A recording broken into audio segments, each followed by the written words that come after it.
Pois é, teste para você saber se o ronco, o ruído que você está ouvindo é rolamento ou banda de rodagem de pneu. Vem comigo.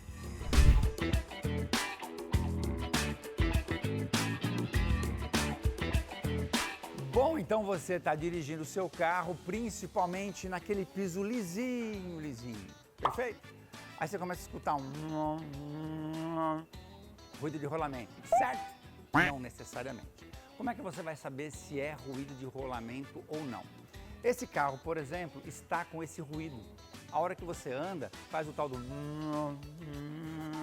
Gostou do ruído? Logo, se o rolamento está aqui e eu girar a roda e eu ouvir o ronco, é rolamento. Agora, se eu girar a roda, o ronco não aparecer, é banda de rodagem. Porque como a banda de rodagem agora não está tocando no solo, e ela só faz ruído quando toca o solo, se eu virar e não fizer o barulho, é a banda de rodagem. Se fizer o barulho, é rolamento. Bora ver? 3, 2, 1...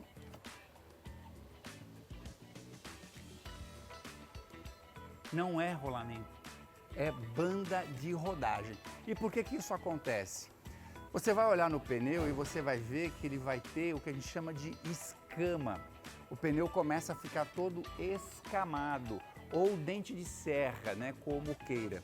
É esse desgaste irregular que gera esse ruído que você confunde com rolamento, o que tem de gente por aí, que trocou o rolamento e o barulho continuou porque não era o tardo rolamento, era a banda de rodagem com dente de serra.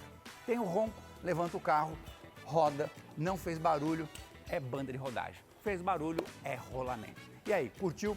Já ouviu esse ronco alguma vez? Sabia fazer esse tipo de identificação? Então, conte pra gente aqui nos comentários. Valeu!